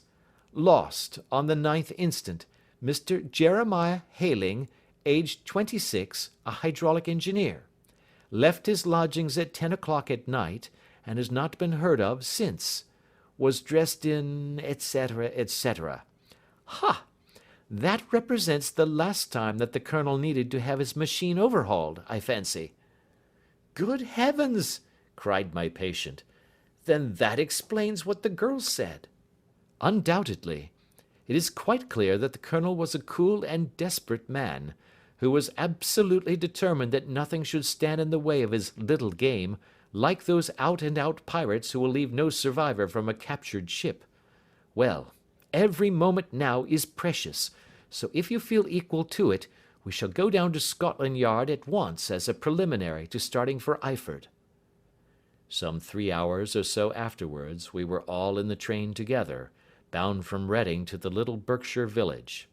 There were Sherlock Holmes, the hydraulic engineer, Inspector Bradstreet of Scotland Yard, a plain-clothes man, and myself.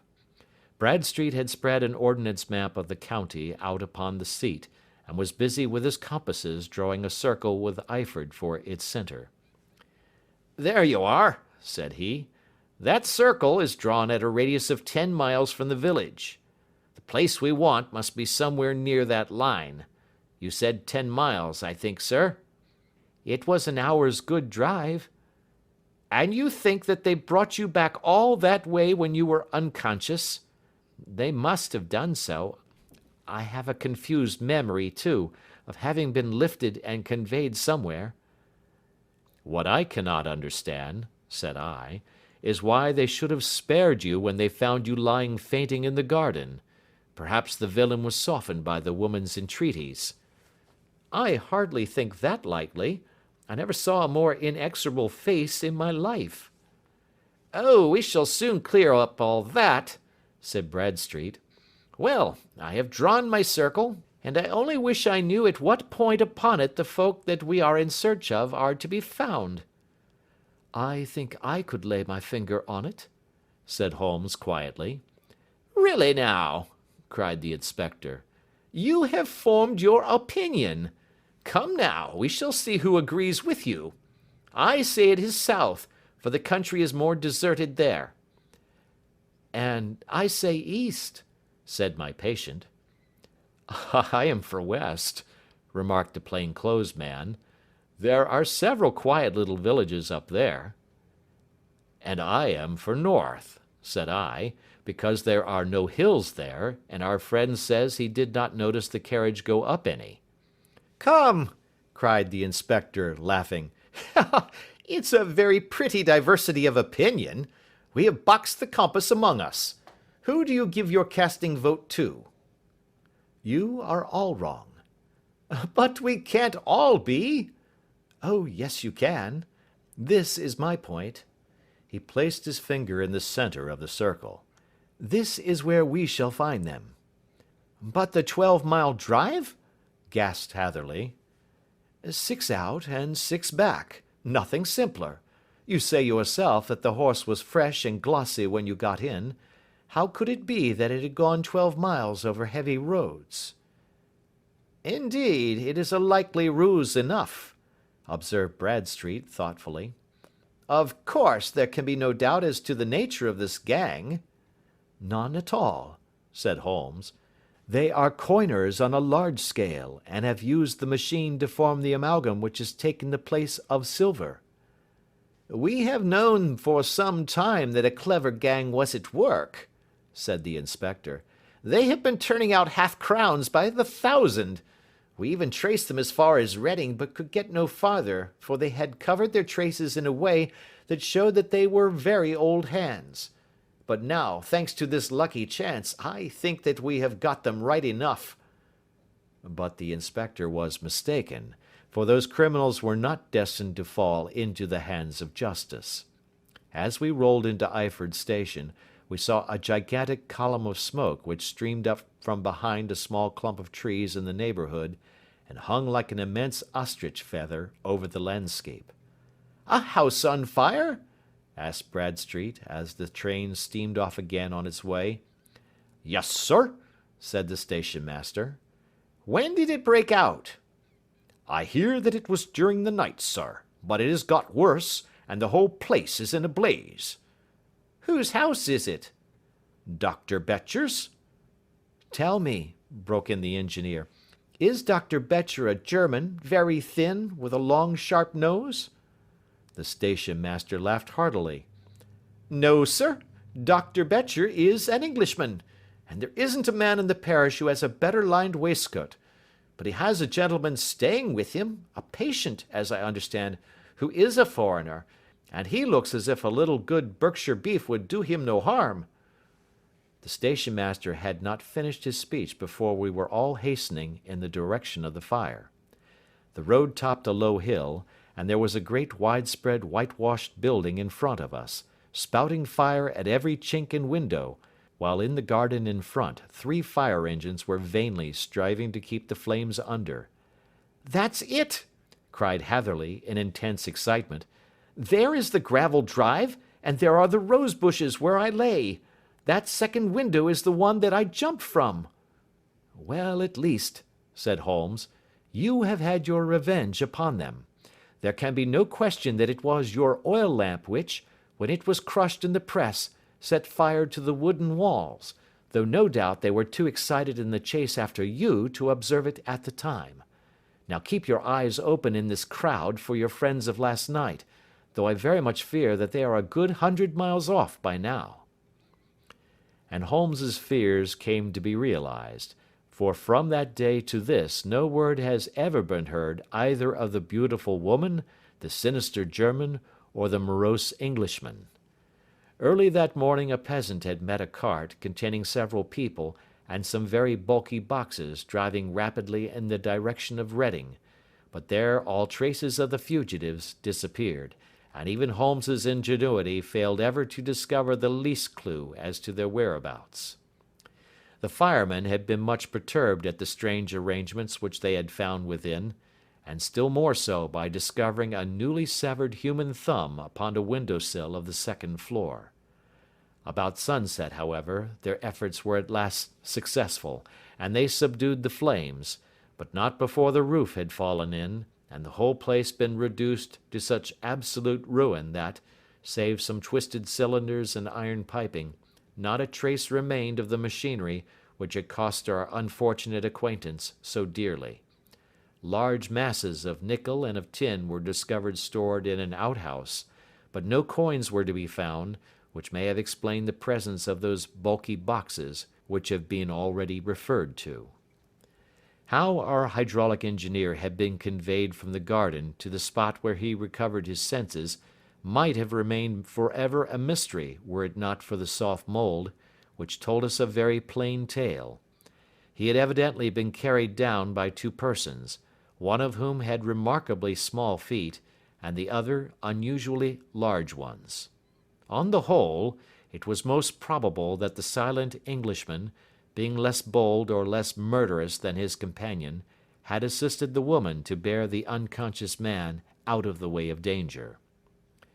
Well, said our engineer ruefully, as we took our seats to return once more to London, "it has been a pretty business for me. I have lost my thumb and I have lost a 50-guinea fee, and what have I gained?" experience, said Holmes, laughing. "Indirectly it may be of value, you know. You have only to put it into words to gain the reputation of being excellent company for the remainder of your existence." End of Adventure 9.